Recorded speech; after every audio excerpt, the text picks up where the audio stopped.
Olá, tudo bem? Bem-vindo ao canal Viver de Renda. Se inscreva no canal, deixe o seu like e compartilhe com os amigos. Nos acompanhe também no Instagram Viver de Renda Canal. Meu nome é Clóvis Faleiro, sou formado em Administração de Empresas, consultor na área empresarial. Invisto há 14 anos na Bolsa de Valores, estou indo agora já para o meu 15º ano. O canal Viver de Renda foi criado com o propósito de compartilhar com vocês as minhas experiências, as minhas histórias, a minha trajetória enquanto investidor. Eu passei a minha vida como consultor empresarial, prestando serviço para grandes empresas. Essa minha experiência do mundo corporativo acaba me ajudando muito a ser investidor, porque quando você vai comprar uma ação, você está comprando uma parte de uma empresa, você está se associando a uma empresa. E, obviamente, o fato de ter vivido dentro desse ambiente corporativo, de ter conhecido por dentro grandes empresas, Microsoft, Braskem, Santo Antônio Energia, Fundação Odebrecht, Google, HP, NET, Claro, enfim, por ter convivido dentro desse ambiente, eu acabei entendendo a lógica do mundo corporativo, conhecendo o pensamento empresarial, fazendo cursos, né? Fiz cursos com diversos especialistas, estou com uma série de vídeos aqui no canal falando sobre o Jim Collins, de um curso que eu fiz com ele de um dia e meio em São Paulo em 2010, a maior autoridade em liderança, em administração, em organização de empresas, o cara que é consultor do Abílio Diniz e do Jorge Paulo Lema. Tive a oportunidade de fazer um curso com ele de um dia e meio em 2010. Estou compartilhando os aprendizados que eu tive com ele. Mas além disso, eu tive, ao longo de toda a minha vida, eu sempre acreditei no estudo e sempre estudei bastante. Então passei a minha vida fazendo cursos, procurando fazer qualificações. Então tive a oportunidade de fazer treinamentos com professores da Universidade de Harvard, de Stanford, sobre negociação, sobre estratégia, sobre planejamento, sobre finanças. E isso foi moldando a minha, vamos dizer assim, a minha trajetória profissional e, consequentemente, o meu universo de conhecimento, né? Então, somos as nossas escolhas. Essas foram as escolhas que eu fui fazendo ao longo da minha carreira, né? Nesse processo de crescimento profissional, de crescimento enquanto investidor, eu fui acumulando essas experiências, esses conhecimentos, né? Fiz um curso na FGV, certa feita, com o Abílio Diniz. Abílio Diniz foi o mentor do curso, ele que estava em sala de aula, num curso especial sobre liderança, ele contando a história de vida empresarial dele em forma de curso, né? Então foi um período de 3 meses, tendo essa oportunidade de estudar com ele, de aprender com ele. Então são essas coisas que foram moldando a minha trajetória profissional e isso me ajuda muito enquanto investidor, né? Então esse é o testemunho que eu passo para vocês de que é importante estudar, que é importante gostar de ler, adquirir conhecimento, saber filtrar informações, saber onde buscar informações mais adequadas, ter uma visão mais focada nas coisas que você quer, que você deseja, porque somos as nossas escolhas. E o que a gente decidir fazer das nossas vidas hoje vai repercutir amanhã. Então é importante saber fazer as escolhas certas. Sábados e domingos a gente fala sobre o estudo de case da Oi, é o nosso resumo semanal. Às vezes, dia de segunda-feira, a gente está com um vídeo bônus também. E a gente hoje, no domingo, está completando a nosso resumo, né, dessa semana. O que é que eu trouxe para compartilhar com vocês que eu julguei ser importante? Eu trouxe uma matéria que saiu no Estadão, de uma pessoa que inclusive de vez em quando eu assisto as coisas que ele publica no canal dele, que é o Fabrício Guerato. Fabrício Guerato. Ele tem o canal no YouTube 1 bilhão, né? Então ele escreveu um artigo dizendo o seguinte: ações da Oi podem causar um estrago na vida dos investidores. Esse foi o título do artigo dele. Muito bem, vamos ler o artigo, né? Eu já li, mas quero ler agora com vocês. As ações da Oi serão um estrago na vida dos investidores. Antes de criticar ou opinar, leia até o final o artigo. A crítica antecipada diz muito sobre você como investidor, né?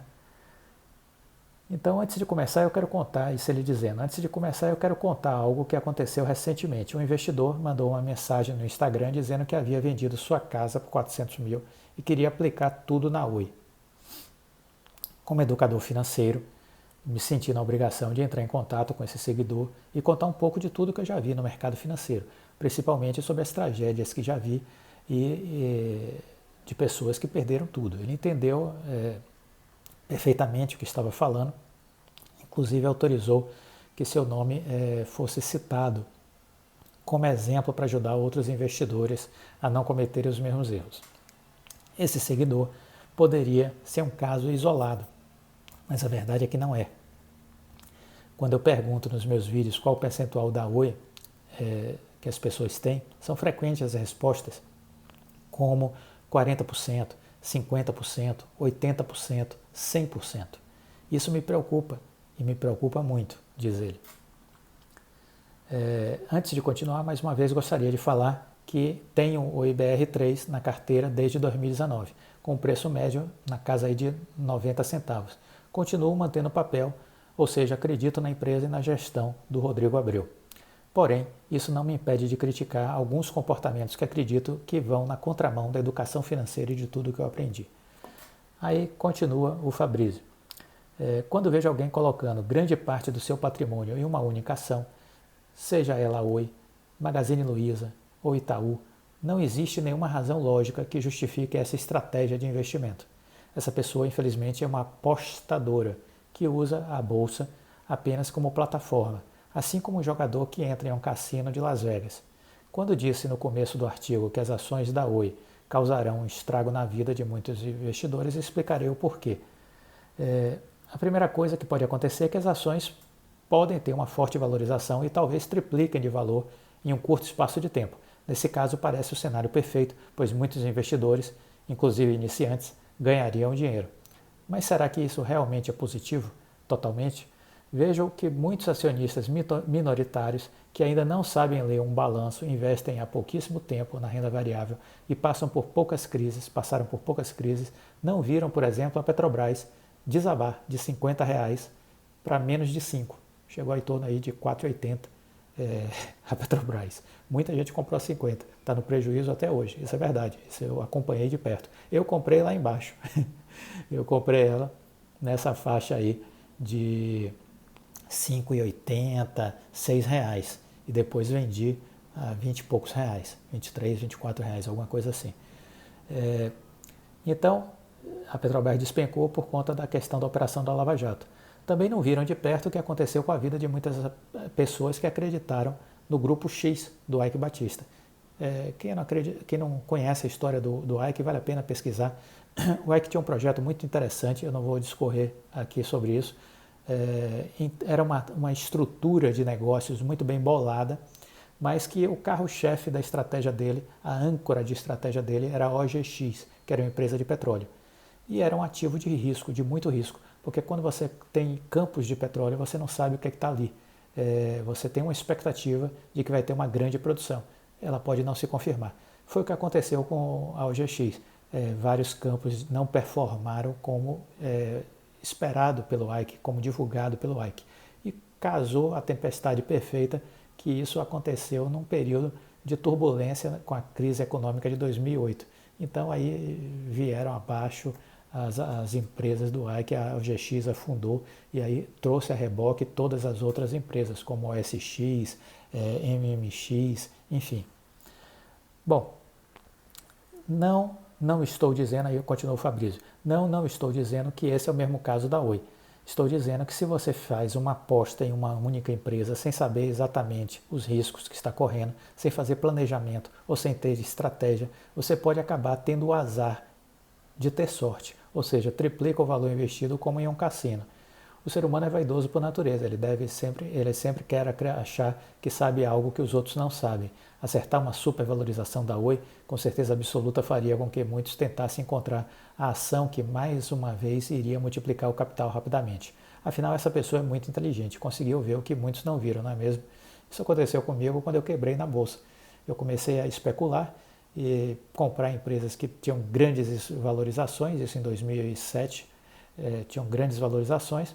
Cheguei a ganhar em algumas operações num dia R$80 mil, mas depois veio a crise de 2008, eu estava especulando, com a carteira cheia de papéis especulativos, com alavancado, usando crédito dado pela corretora, e aí eu quebrei, perdi tudo que eu tinha 120 mil, perdi os 120 mil, ainda fiquei devendo ao banco, à época, o Bradesco, 250 mil reais. Quebrei literalmente, né?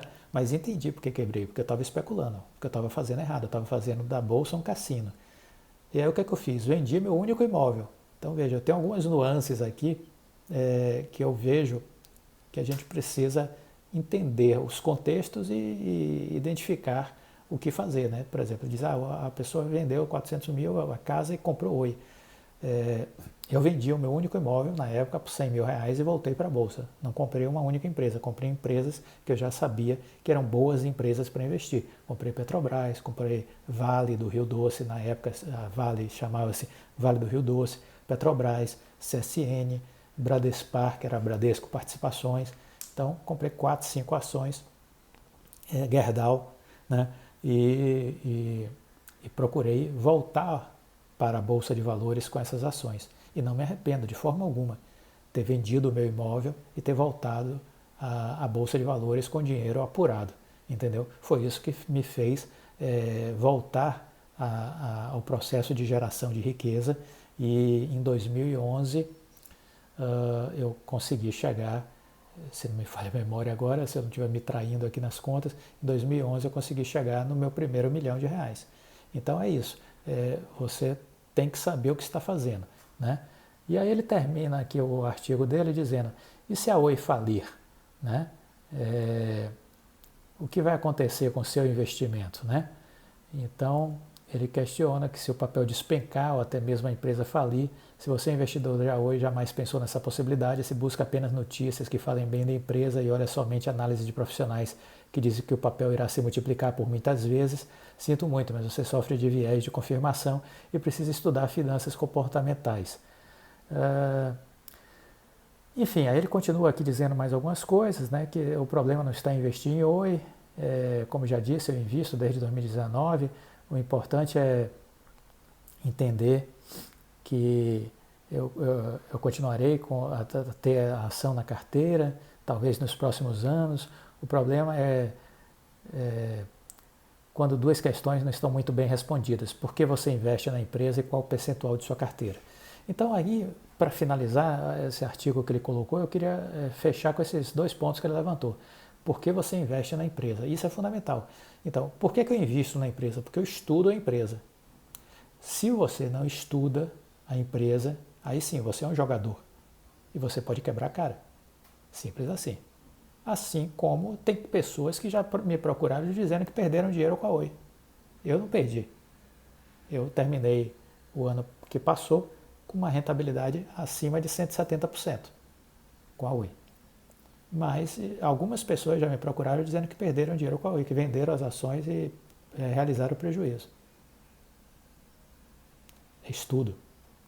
Não pode ser oba-oba, não pode ser modismo, não pode ser dicas, entendeu? É estudo. Simples assim. A outra questão que ele diz, o percentual da carteira. Essa coisa de percentual, isso me incomoda. Porque algumas pessoas dizem, numa empresa que está em recuperação judicial, você deve botar no máximo 5% do seu capital. Essa regra do jogo é você que define. Não existe essa coisa de dogma, entendeu? Não existe essa coisa de que só pode investir 5% numa empresa que está em recuperação judicial. Não existe. Não está escrito isso em livro nenhum da riqueza, entendeu? Não existe essa regra. O que é fato? Você tem que ter uma estratégia. Isso eu sempre defendo aqui nos vídeos do canal, quem acompanha os meus vídeos, né? Você tem que ter uma estratégia. Qual é a sua estratégia? Eu costumo dizer o seguinte, que estratégia é aquilo que faz você dormir todas as noites. Se você dorme sossegado, se você dorme bem, você está com uma estratégia legal. Porque é baseado nos seus estudos, baseado no que você observou, no que você estudou e que lhe deu tranquilidade. Isso é o que eu faço. Então eu não fico olhando cotação de ação todo dia. Às vezes eu levo 10 dias sem olhar a cotação das ações, uma semana. Porque eu estou apenas acompanhando a empresa. Eu sou investidor de longo prazo. Por que eu vou ficar olhando cotação? Faz sentido. Eu perder meu tempo olhando cotação? Não tenho curiosidade. Com 14 anos, eu não tenho mais essa necessidade que quem está começando tem. Eu sei que tem porque eu tive já. Mas com 14 anos, você não tem mais essa necessidade de ficar abrindo o home broker todo dia para ver como é que está a situação. Entendeu? Até porque vai ter momentos que vai ter fortes correções. E que se você vai olhar a sua ação, vai estar lá desvalorizado. E aí? Interfere em alguma coisa? É uma fotografia. O importante é o filme.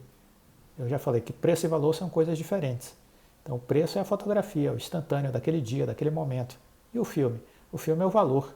Ele é uma sucessão de fotografias que vai fazer o filme, de imagens, né? Que vai dar uma história. Então olha o valor. Preço e valor em algum momento se encontram. Simples assim.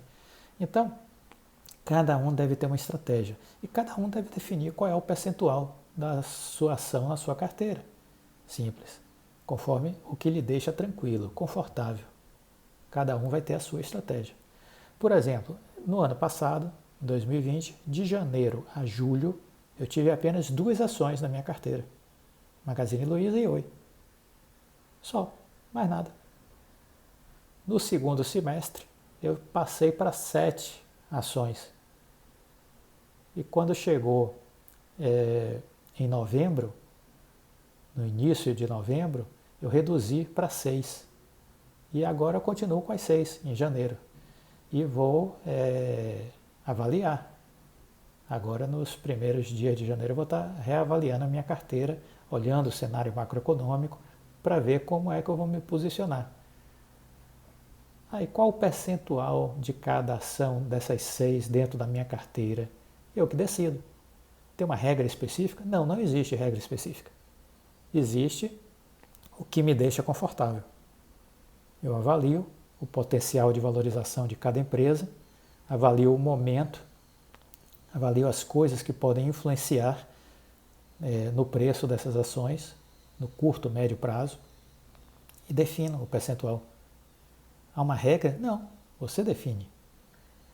O que eu acho, aí eu concordo com o Fabrício, você não deveria colocar 100% dos seus recursos em uma única ação.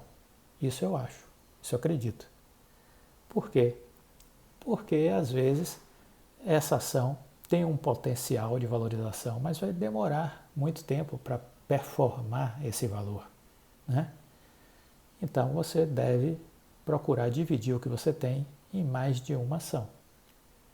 Quantas ações? Eu sempre digo que a minha estratégia é ter na carteira de 5 a 7, no máximo 8 ações. Não mais do que isso. E aí você vai ter que estudar as empresas para escolher as suas ações.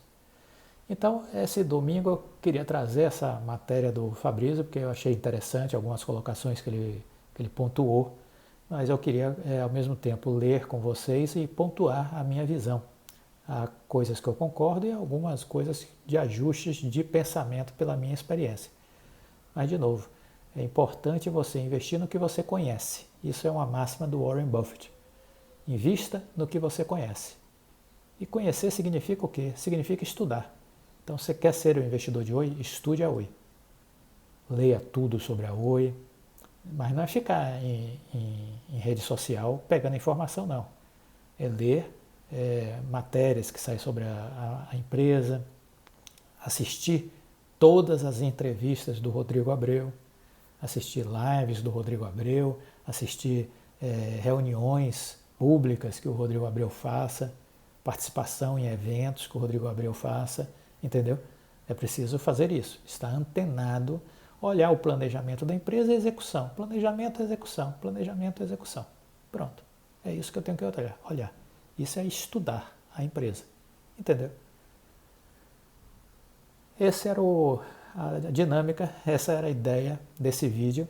Eu espero que que isso tenha sido útil para você. Vamos continuar acompanhando as notícias, acompanhando a evolução dos resultados da empresa e na certeza que agora em janeiro, provavelmente dia 22 de janeiro, a gente vai ter o anúncio no dia 22 ou no dia 23 de uma proposta vinculante com relação à Infraco. Então ponha essa data aí no seu calendário. 22 ou 23 de janeiro a gente deve ter uma proposta vinculante com relação à Infraco. No mais, é muita calma, muita tranquilidade, porque está tudo caminhando como deveria caminhar. Um abraço, um bom domingo, fique com Deus. Tchau.